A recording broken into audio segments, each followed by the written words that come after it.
안녕하세요. 유니브 클래스의 박세준입니다. 이제 정시 시즌이라 커뮤니티 보면은 정말 많은 이야기들이 나오는데 제일 대표적인 게 뭐냐면 지금 진학사 제 점수에서 이렇게 칸이 몇 칸 뜨는데 지원을 해도 괜찮을까요?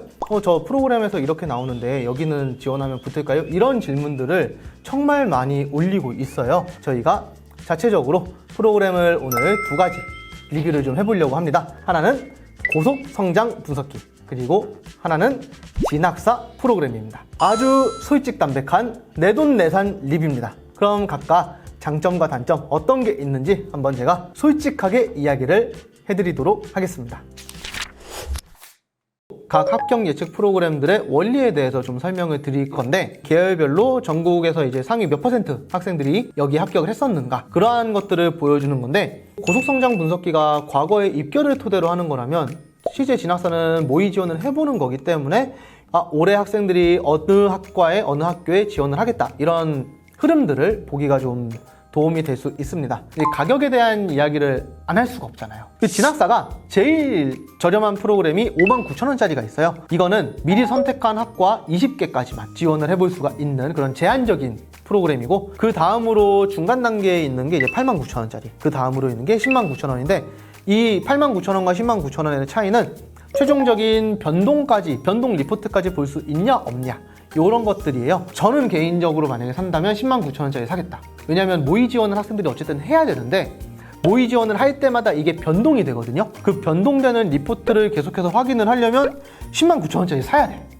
그래서 이게 진학사가 가격 구조를 잘 만들어놨네요, 이런 거 보면은. 그리고 고속성장 분석기는 30,000원을 주고 결제를 하는데 카드 결제가 불가하다. 분석기를 만드신 분의 개인 계좌로 입금을 해드리면은 이메일로 보내주시는 형태입니다. 고속성장 분석기는 정말 내 성적들을 입력하면은 그대로 성적들에 따르는 합불 여부의 색깔이 나오죠. 그런 것들을 보면서 셀프로 확인하는 그런 형태이기 때문에 상세한 리포트가 제공이 되는 진학사 프로그램보다는 좀 더 가격대가 저렴하게 형성이 되어 있는 것 같아요. 같은 합격 프로그램이기는 하지만 이게 결국에는 원리가 조금씩은 다르고 쓸 수 있는 기능들도 차이가 있잖아요. 어떤 건 되고 어떤 건 안 되고 그런 게 있으니까 약간 가성비적인 측면에서 어떤 게 더 나을지는 여러분들이 직접 한번 판단해 보시면 좋을 것 같습니다. 이제 제가 직접 내돈내산으로 써본 사람으로서 각각의 프로그램들의 장단점에 대해서 알려드리겠습니다. 먼저 장점으로 고속성장 분석기에 대해서 좀 말씀을 드릴게요. 우선 첫 번째로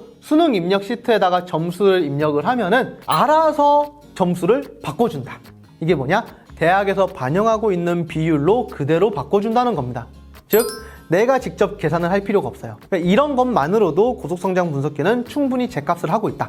저는 그렇게 생각을 합니다. 또 장점이 성적을 계속해서 바꿀 수 있거든요. 계속해서 바꿀 수 있기 때문에 많은 학생들을 상담을 해야 하는 학교 선생님분들, 이런 분들 같은 경우에는 분석하시는데 도움이 많이 되실 것 같아요. 그리고 학교 선생님인 거를 인증을 하시면, 이게 제가 알기로 교원 관련된 어떤 사진인가? 이런 거를 같이 보내드리면은 고속성장 분석기를 만드신 분께서 교원분들께 이제 무료로 배포를 해드리는 서비스도 하고 계시니까, 혹시 교사분들께서 이걸 이용을 하실 때는 그렇게 무료 서비스도 활용을 해보시면 좋을 것 같아요. 특히 뭐가 장점이냐?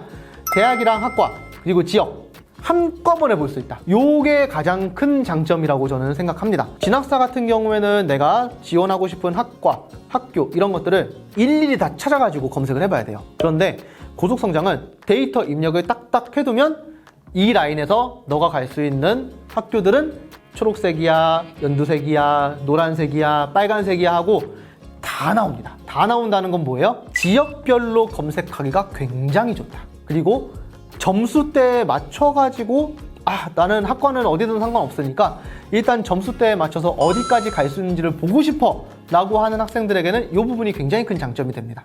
진학사 모의 지원 장점을 이제 말씀을 드릴게요. 진학사 모의 지원 같은 경우에는 그래도 성적표를 직접 업로드를 해야 되고 이걸 인증까지 받아야 하기 때문에 좀 더 허수에 대한 관리가 있다. 허수 지원자를 철저하게 검증하고 제외하려고 한다는 부분들이 큰 장점이에요. 모의 지원을 많이 하게 될 경우에 또 거기에 따른 데이터가 쌓이면서 실제로 내가 지원을 하게 되었을 때 합격 예측, 즉 올해 정시 트렌드를 보기가 굉장히 좋다. 이런 부분들에서는 좀 장점이 될 수가 있고요. 이제 단점 이야기로 넘어가 보겠습니다. 단점이 엑셀이 익숙하지 않은 분들은 이거 진짜 보기 힘듭니다. 혹시 보고 계시는 학부모님들, 학생들 중에서 엑셀 프로그램 저는 제대로 써본 적이 없어요. 이런 학생들은 고속성장 분석기를 안 쓰는 게 맞아요. 이거 엑셀 공부하는데 며칠 가요. 정말. 그리고 지원 자격이 반영이 제대로 안 돼 있는 학교들이 있어요. 특히 서울대 같은 경우에는 탐구2가 필수잖아요. 근데 탐구1을 2개만 입력해도 이게 뭐 지원이 불가합니다라든가 그런 식으로 되어 있는 게 아니고 그냥 색깔만 나옵니다. 그래서 지원 자격이라든가 이런 것들은 좀 더 면밀하게 파악을 해보는 게 중요하고, 고속성장 분석기가 엑셀 프로그램이 조금 무거워요. 그래서 성능이 좀 부족한 노트북으로 쓰게 되면은 버벅인다. 그래서 고속성장 분석기는 한번 보시고 엑셀 프로그램 내가 잘 쓴다, 못 쓴다 이런 거에 따라서 구매 여부를 결정하시는 게 좀 도움이 될 것 같습니다. 진학사 모의 지원 프로그램의 단점을 이야기를 해드릴게요. 일단 첫 번째로는 가나다군을 계속해서 바꿀 수 있다는 거, 허수 지원에 대한 부분이랑 연결이 되는데요. 이게 학생들이 계속 바꿔요. 계속 바꾸다 보니까 이게 진짜 여기를 가고 싶어하는 적정한 성적대의 학생들이 지원을 많이 하는 건지 아닌지 이런 것들 판단하기가 너무 어렵습니다. 지금은 합격권이라고 되어 있지만 일주일 뒤에 다시 보면은 소신 지원이나 아니면 상향 지원으로 바뀔 수도 있거든요. 그러니까 이런 것들을 매번 확인을 해야 돼요. 매번 업데이트 주기를 잘 확인을 해보고 그 주기에 맞춰가지고 매번 확인을 해봐야 되는데, 이거를 매번 확인을 제대로 해보려면 109,000원짜리 사야 된다.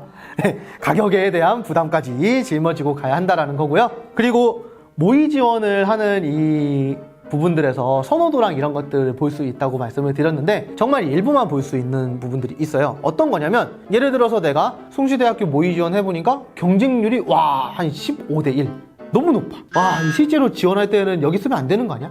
이런 식이 되는 거예요. 그러면 모의 지원 때는 경쟁률이 높았지만 다른 쪽으로 지원을 하게 되는 이런 사례들도 발생을 할 수가 있고, 그리고 전국의 모든 수험생들이 진학사 프로그램으로 모의 지원을 해보면 참 좋겠지만 중위권 밑으로 내려가면은 이게 모의 지원 표본 자체가 좀 적어요.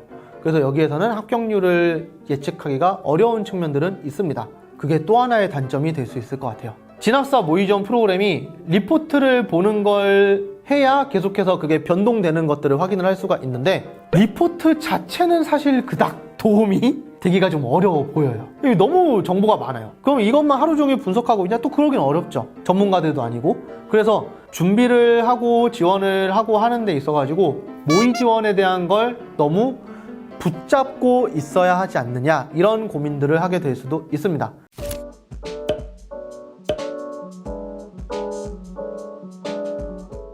이제 합격 프로그램 이렇게 제가 사용을 해보면서 장단점까지 설명을 쫙 드렸는데요. 결국엔 주의하실 점들이 이렇게 있다고 보시면 돼요. 먼저 첫 번째로 경기권 아래 대학들, 중위권 밑에 대학들로 가는 순간 예측률이 많이 낮아진다. 그런 부분들이 있는데, 모의 지원 모수가 적어지는 것도 있고요. 대학의 반영 교과들의 차이들도 생기죠. 4과목을 반영을 하다가 이제 3과목 반영하거나, 탐구도 1개만 반영을 하고 국수 중에 하나 선택하고 이런 식으로 되다 보니까 이런 점들에 대한 변수가 많이 생겨요. 이런 변수까지 고려를 하게 되면은 사실 중위권 밑으로 내려가는 순간 점점 예측하기가 좀 어려워진다라는 부분들 인지를 좀 해주면 좋을 것 같아요. 변동폭이 워낙 커지니까. 그리고 두 번째로 주의할 부분들인데요.